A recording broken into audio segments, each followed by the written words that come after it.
Sa kasalukuyan ay natrap ang mga taga-baryo sa isang bahagi ng minahan, desperado silang itaboy ang mga halimaw kaso bago pa sila tuluyang malamon ay doon ay dumating si Zylo at pinasabog ang mga ito.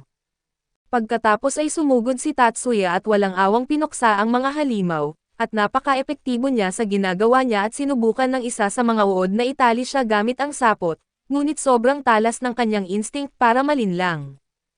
Kaya humarap siya at hiniwa ang sapot at inatake ang natitirang mga halimaw at makalipas ang ilang minuto, halos tapos na sina Tatsuya at Zylo pero hindi pa doon nagtatapos ang problema at ligtas man ang mga manggagawa sa ngayon, ibang usapan pa rin ang makalabas ng kuweba. Kaya hiniling ni Zylo kay King na ukitin ng mga sagradong selyo ang kanilang mga kasangkapan upang magkaroon sila ng tsansang lumaban. Ang mga sagradong selyo ay gumagana gamit ang liwanag bilang pinagmumulan ng lakas. Karaniwan nagre-recharge ang mga ito sa sikat ng araw, subalit dito sa ilalim ay halos walang liwanag kaya't ilang gamit lang ang kaya ng mga ito bago maubos ang enerhiya at ganoon din gumagana ang mga sagradong selyo ni Zylo, ngunit ang katawan niya ay kayang mag-imbak ng mas maraming liwanag kaysa sa karaniwang tao. Iyon ang dahilan kung bakit napapanatili niya ang kanyang mapanirang lakas dito sa ilalim. Gayunpaman kahit ang kanyang kapangyarihan ay may hangganan kaya't kailangan nilang makalabas ng kuweba sa lalong madaling panahon at kung hindi, magiging madali silang puntiryahin. Naghahanda na sana silang magsimula ng paglalakbay palabas, ngunit biglang gumalaw ang lupa sa ilalim ng kanilang mga paa at sabay-sabay silang pinapalibutan ng 12-dosenang halimaw. Ito ang pinakamasamang timing na maaaring mangyari ngunit wala silang pagpipilian. Kaya inutusan ni Zylo ang lahat na bumuo ng depensibong linya at hawakan ang kanilang posisyon hanggat maaari, nagsimula siyang pasabugan ang ilan sa mga halimaw, ngunit ang mga manggagawa ay masyadong natatakot para lumaban dahil hindi pa nila naranasan ang ganitong sitwasyon. Sa kasamaang palad ay wala silang ibang mapagpilian kaya't sinabi ni Zylo na kailangan nilang ipagtanggol ang sarili nila o magiging pagkain sila ng mga halimaw. Samantala sa dulo ng gabi ang iba ay nananatili sa gilid ng pasukan, hinihintay kung makakabalik pa ng buhay si Zylo habang tinatapos nila ang pagtatayo ng kanilang base. Sa buong panahong iyon ay nakaupo si Toret sa isang sulok tahimik at nagtampo dahil naiwan siya. Binanggit ni Marlin kay Kivia na sa tingin niya ay wala masyadong silbi si Toret bilang sandata dahil masyado itong nakakapit kay Zylo. Ngunit anuman ang ibig niyang ipahiwatig, ipinaalam ni Kivia na siya at ang iba pang mga knight ay papasok upang tumulong sa rescue mission sa sandaling matapos nila ang paghahanda ng base. Tungkol naman kay Zylo at sa iba pa matapos ang isang mabangis na laban, matagumpay nilang napatay ang lahat ng halimaw na umatake sa kanila ngunit bagsak na bagsak ang kanilang moral, dahil hindi na sila naniniwalang makakalabas pa sila ng buhay.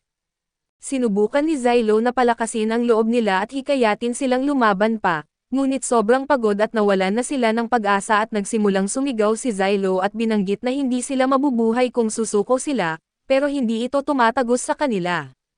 Dahil dito ay nagpasya si King na siya na ang magsalita at alam niya na ang mga lalaking ito ay inialay ang halos buong buhay nila sa kanilang trabaho, at ang kanilang pagsisikap ang dahilan kung bakit umunlad ang kaharian. Nakayanan na nilang pagdaanan ang mas mahihirap na sitwasyon noon at nalampasan din ang mga iyon, kaya wala silang dahilan para magpadala sa takot ngayon dahil makakaligtas sila at nakita ng mga lalaki ang lubos na kumpiyansa sa mga mata ni King, at iyon ang nagbigay sa kanila ng lakas ng loob para tumayo muli at gawin ang lahat ng makakaya nila. Alam nila na sina Zylo, King at Tatsuya ay mga bayani na kahit na buong buhay nilang itinuro sa kanila na ang mga bayani raw ang pinakamasasamang kriminal, ngunit pinili pa rin nina Zylo at ng iba na iligtas sila, kahit na karamihan ay ituturing na silang dispensable at iiwan na lamang doon. Kaya lubos ang pasasalamat nila sa kanila at sa sandaling iyon, muling gumalaw ang lupa habang paparating ang mas maraming halimaw, at sobrang nairita na si Zylo dahil walang tigil ang pagdating ng mga ito at wala silang paraan para malaman kung ilan talaga ang nasa loob. Muling tumayo ang mga manggagawa at itinaas ang kanilang mga sandata bilang paghahanda sa laban, at nang tuluyang lumitaw ang mga halimaw at si Zylo ang unang umabanti at umatake. Kahit kinakabahan pa rin ang mga manggagawa, napagdesisyonan na nilang lumaban hanggang sa huli kaya't may isang manggagawa na nagsimulang ihampas ng todo ang kanyang pala hanggang sa tamaan nito ang worm monster, dahil sa mga enchantment na inilagay ni King na gawa ng pala na magdulot ng malaking pinsala.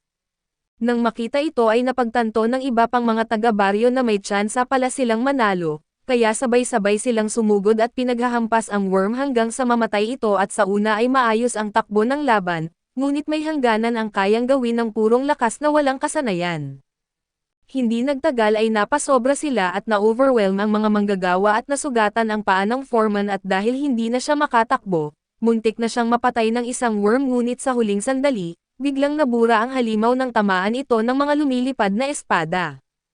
Isa lang ang maaaring gumawa noon kaya't lumingon si Zylo at nakita si Toret na buong tagumpay na nakatayo malapit sa isang lagusan habang ipinapahayag ang kanyang pagdating. Nang maging ligtas na ang lahat ay sinabi ni Toret na maaari na raw nila siyang purihin. Ngunit ayaw iyon gawin ni Zylo at si King naman ay labis na nagpasalamat sa pagdating ni Toret dahil kung wala siya, maraming manggagawa ang tiyak na namatay sa laban na iyon at giit ni Toret na wala lang iyon dahil kapag magkasama sila ni Zylo, siguradong panalo ang laban. Dahil kaya ni Toret na lumikha ng walang limitasyong bilang ng espada, nagpa siya si King na gamitin ang ilan sa mga ito para gumawa ng bakod na mapagpapahingahan ng lahat, kumuha siya ng ilan at naghanda na siyang ukitin ang mga espada ng sagradong selyo. Ngunit habang ginagawa niya iyon ay nilapitan ni Zylo si Toret at tinanong kung bakit naroon siya gayong sinabi niyang maghintay lamang siya sa labas, ipinaliwanag niya na palihim lang siyang nakalusot sa mga knight habang hindi sila nakatingin at hiniling niyang purihin siya dahil sa kanyang katalinuhan, ngunit muli siyang tinanggihan ni Zylo. Inakala ni Toret na galit si Zylo dahil matagal bago nailigtas ang lahat, ngunit sinabi niya na kasalanan din iyon ni Zylo dahil iniwan siya kanina at pinutol siya ni Zylo at binanggit niyang wala siyang balak gamitin si Toret o ang kapangyarihan nito. Labis itong ikinalungkot ni Toret dahil ang magamit daw ang mismong layunin niya sa buhay. Tinanong niya si Zylo kung ano ang gusto niyang gawin niya kung hindi siya lalaban kasama nito at sinagot siya ni Zylo na ang gusto lang niya ay mabuhay si Toret. Kaya hindi niya hahayaang isusugal nito ang buhay niya para sa walang saysay na kaluwalhatian. Bahagyang sumaya si Toret nang marinig iyon dahil alam niyang ibig sabihin nito ay tunay siyang pinapahalagahan ni Zylo, at iyon mismo ang dahilan kung bakit handa siyang ilaan ang kanyang buhay para sa kanya at alam niyang likas sa kanya ang paghahanap ng papuri, ngunit bahagi pa rin iyon ng kung sino siya.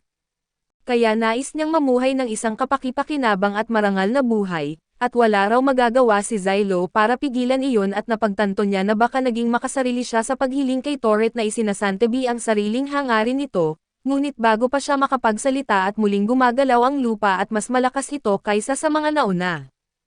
Habang papalapit ang mga halimaw ay inutusan ni Zylo si Toret na manatili sa likuran para sa kanyang kaligtasan, ngunit sinabi niyang hindi siya aalis kahit saan at kung talagang mahalaga kay Zylo ang kaligtasan niya, ang kailangan lang niyang gawin ay protektahan siya sa lahat ng oras. Wala nang maipangatuwiran si Zylo rito kaya't pumayag siyang hayaang lumaban si Toret sa kanyang tabi at dinampot niya ang isa sa mga espada nito bilang bala. Hinihagis niya ito sa pangunahing worm ng grupo ng mga halimaw at nahati ito sa dalawa sa isang iglap.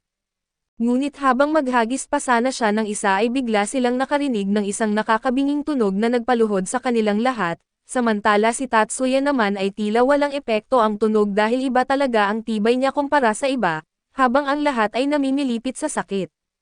Agad siyang umatake at nagsimulang pumatay ng maraming halimaw hanggat kaya niya, napagtanto naman ni Zylo na ang tunog na iyon ay galing sa isang demon lord na nasa malapit at sinusubukan silang impluwensyahan. Mukhang hindi rin apektado si Toret kaya't tumakbo siya papunta kay Zylo at nagsimulang ibahagi ang ilan sa kanyang enerhiya, upang matulungan siyang labanan ang impluwensya ng Demon Lord.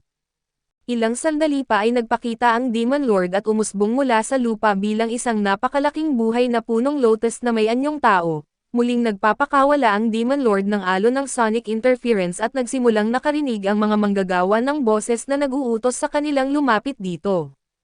Sinubukan ni Zylo na pigilan sila at inutusan ang foreman na magpigil, ngunit sobrang lala na ng epekto dahil sinusubukan na nitong mapunit ang sarili niyang mukha at wala nang pumapasok sa isipan niya sa mga sinasabi ni Zylo.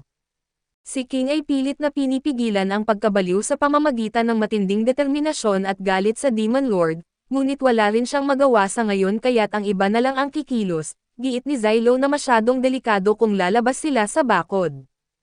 Kaya mula roon ay sinuportahan na lang niya si Tatsuya at nagsimulang magpaputok ng mga espada. Tinanong ni Torret kung ayos lang ba talaga si Tatsuya kaso ipinaliwanag ni Zylo na wala silang dapat ipag-alala dahil napakahusay niya at gayunpaman, kailangan pa rin nito ng suporta.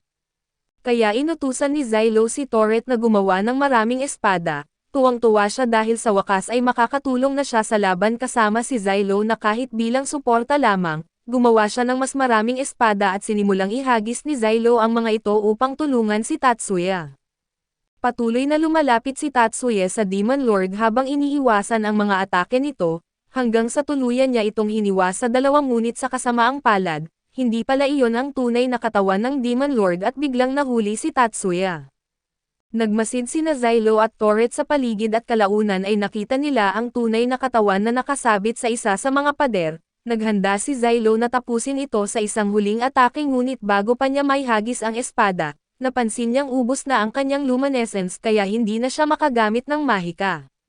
Sa sandaling iyon ay dumating ang mga knight upang tumulong, kaso agad din silang tinamaan ng impluwensya ng Demon Lord at napalugmok sa sakit, pagkatapos ay naglabas ang Demon Lord ng mga tentacle upang lumunin sila. Napilitan si Zylo na sumugod at putulin ang mga ito, pero napakaraming baging para kayanin niya mag-isa at nang makita ni King ang mga inosenteng nasasaktan ay tuluyan siyang nagalit. Pinilit niyang makawala sa mga baging at inilipat ang kanyang parol sa flamethrower mode upang sunugin ang Demon Lord. Epektibo ang apoy laban sa mga halimaw na parang halaman pero bago pa niya matapos, hinihila siya ng Demon Lord sa bukong-bukong at inangat sa ere. Nahulog ang parol sa lupa at sinubukan ng Demon Lord na abutin ito, pero dumating si Tatsuya at hinihila ang Demon Lord palabas ng lupa upang bigyan si Zylo ng sapat na oras na makuha ang parol. Bago pa niya mapasabog ang Demon Lord ay nakulong siya nito sa isang hola upang hindi niya maitutok ang apoy. Mukhang tapos na sana ang laban subalit hindi inasahan ng Demon Lord na si King ay isang ganap na baliw pagdating sa pagprotekta sa mga inosente. Kaya pinutol niya ang sarili niyang binti para lang makabagsak at masaksak ang Demon Lord sa mata, tumalsik siya at tumama sa pader kaso sapat na ang nagawa niya dahil napilitan ang Demon Lord na pakakawalan ang katawan ni Zylo. Ngayon ay wala nang pumipigil sa kanila para tuluyang tapusin ang Demon Lord. Nagulat si Kivia at ang iba pang mga knight sa katotohanang halos natalo ng mga bayani ang Demon Lord nang sila-sila lang, at tuluyang nawala ng masabi si Marlin. Si King naman ay buhay pa ngunit nasa napakasama na kalagayan kaya't kailangan siyang ayusin at kumpunihin at makalipas ang ilang sandali, nakabalik na sa ibabaw ang lahat ng manggagawa at muling nagkasama ang kanilang mga pamilya.